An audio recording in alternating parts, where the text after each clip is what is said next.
entambuza y'obulamu bwo mu bintu eby'enjawulo wano mu pulogulaamu Sumulula.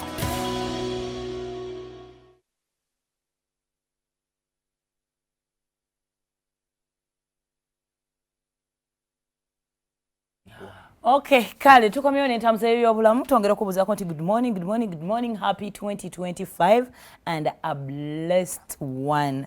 Gwalina okugumakinga teri bino ebisigadde twogera bigambo, but it is you to make yourself to make this year happen. Nino waliwo begwalimye edda munnange. Bakoze bati? Relationship yaweddewo. I know. Gwaganye edda ali mu Julie, I can't. No, you can. Julie, I cannot manage. Mbambi. Pulira ebyenda bimbuguumirira. Ako ka kiseera. Apositinze enjala z'omuwala. Ako ka kiseera. Naye ng'ojja kuba bulungi, ojja kutereera. N'ekigaanyi bannange nga tukireka. Omuntu alemera ku kintu n'akutabula. Ekintu nga tekirina gye kidda naye ng'akiremeddeko. Move on. Olaba abantu bafiirwa munnange n'aziika era emagombe n'avaayo najja n'okulya n'alya. It is the worst thing that can ever happen to anyone. So ebisigadde byonna tusobola obbireka. Naye ebimu ku bye tusobola okukola bw'oba okyalina akasanya k'omwaka oguwedde mpozi nga wakagula mu Desemba. Kasuule. Kadde kaakagonda sikata. Kali bwe kati kabyabyatadde. Ako ke kasinga okugonda bannaye. Akasinya akeesimba ku gundi bwe kati. Ku mannyo. Kanfiirako kinga. And it's not good. Kasimagaamu eyo. Kalina okubeera soft. Naye bwe kaba nga kakoze Munnayuganda ne kala nno buno obuti obwo bwajja nga obumu bwa bbulu kati wonna bwafuuka bweru. Ne buno obubaka bwanje olubasajja bannange. Badde nteesa. Boxa tuzisuuse. I know. Fete tukaddiya naye. Babakola temukaddiya. Gitunule musajja atu erimu n'ekituli. Omaye ku nsi waliwo ekintu ekyasinza okuswaza ye boxa. Munnange abaana abawala abasajja baziba complete. Naye bannange omuntu naggulira ebintu by'ebbeeyi naggulira essimu n'akola ki naye ggwe munono mwa stocks ne boxa temulekera uzigula. Muzigule kuba bazeetaaga. Waliwo omusajja baamukwata ku suti z'e Kampala sizimanyi naye oze kuba olunaku yayambala longo boxayo. Ndowooza olwo bwe ziggwawo. Eziggwerawo dda. N'agyambala bawaagwa mu bakesisi. Anti baamukwatanga eboxa ya luyina. Nayitamu nga peti. Kakati ffenna ne tuva ku nkwata embi gye baamukwata. Obuuzo omusajja boxa nga nkadde bulala. Naye ate lwaki muzidda mufe nga tetudda mu nnika? Boxa entuufu obukyafu bwa boxa babukeberera wa? No, bw'obanga ebadde ku mubiri bw'oba ogenda n'abakyusa. Eba tennakyafuwala. Asitawunya bannange nedda. Naye tusaba katuzikyuseemuko kale zisiibe ogenda oyiteyokko mugule.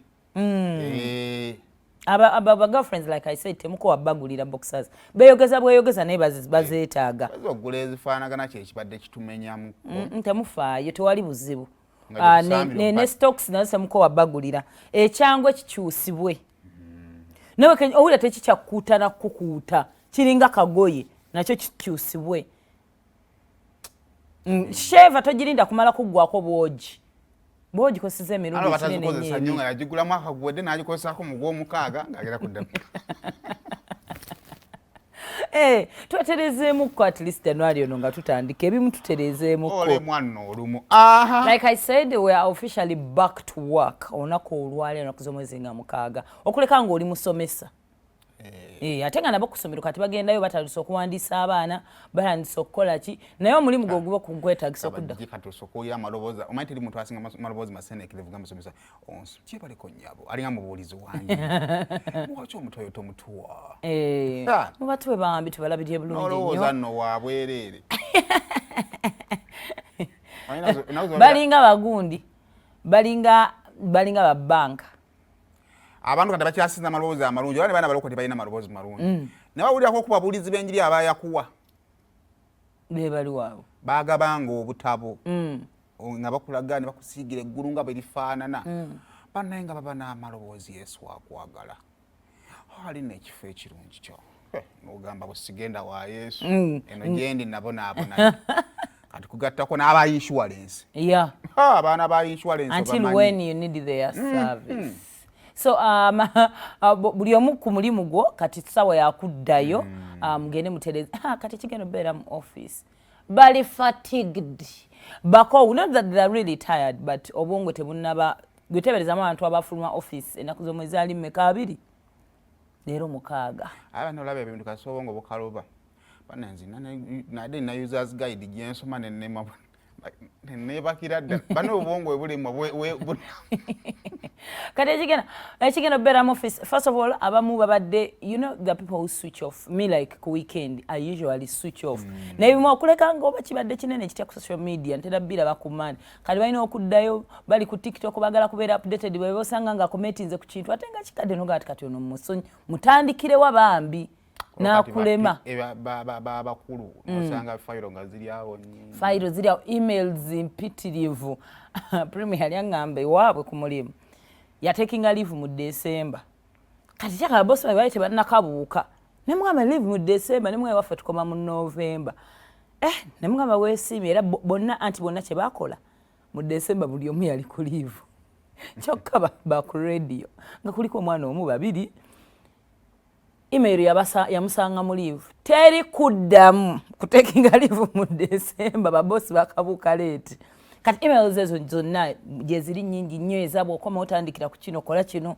bikyali mujjukira mukyalimu enkadde naye sooka okilininge app gwe ng'omuntu wookolera bw'otuuka mu office bw'otuuka ku dduuka lyo bw'otuuka ku ki omanye ekifo ekyo kati kuva waggalawo nakyo kati kikusuffocatinga ng'omuntu you need to breathe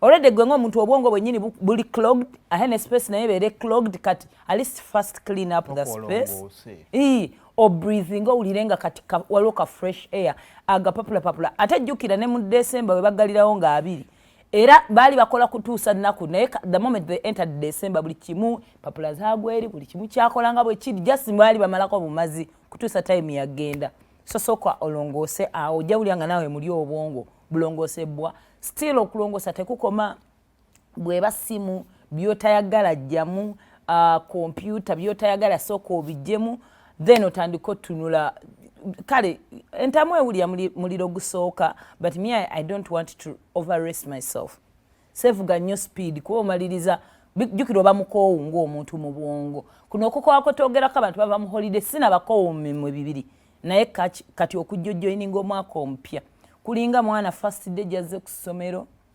kulinga kukyusa mulimu buli kimu owulira nga tekitambula se obulamu tebunaba kubeera bannayenze olunaku olusinga okunkooya nga nvudde mu leave okuvuga emmotoka okujja wano mba mpulira ekizibu ekisemberayo ddala leave njigendamu njagala naye okukomawo oba owulira weebonyaabonya mayala kudda kalimu kange omwawo wagenda wali okigezezaako ekyali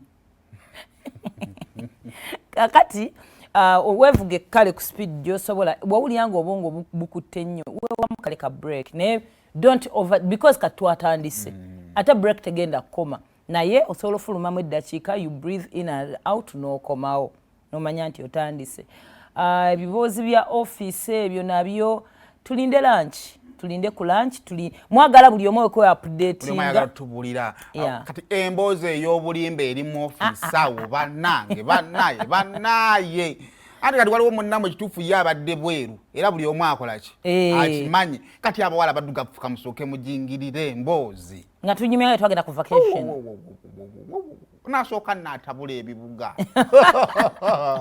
so ebyo ebiboozi nabyo ogenda omaliriza ekisinga omumenya tiwakedde ku makyano ojja ku mulimu musibye mu kiboozi mugeeza ono n'oli olunaku ne luggwako ate n'enkya luyina okukya so kakati osobola kale okukubamu ekiboozi katonotono just obwongo butabumenya nnyo but get back to work mu byonna byonna manya goal kwebuzaabuza naye oba olina okukola ekirala update yourself ku biki ebigenda maaso ku mulimu gwe ng'omulimu gw'okola ki ekigenda maaso waliwo bacolleagues abapya waliwo ekyakyuseemu waliwo ekyakoze kita byonna making sure omanya ekigenda maaso gathering information weba business kati ki ekiriko bannange nga omanyi Uganda kati twebase nenze sindamanya naki ekigenda maaso naye ebintu bikyuka. It is full time job yeah, so be updated omanyi ki ekigenda mu maaso. Basically tutandise tusimbudde waliwo abakusookayo tetuddukira ku pesi emu tolina googoba kyekituufu oba naye making sure ate bwodduka ennyo ojja tomera naye ate era bw'otadduka bagenda kutomera emabega. So beera awo ng'omanyi you have to move in terms y'ebyobulamu.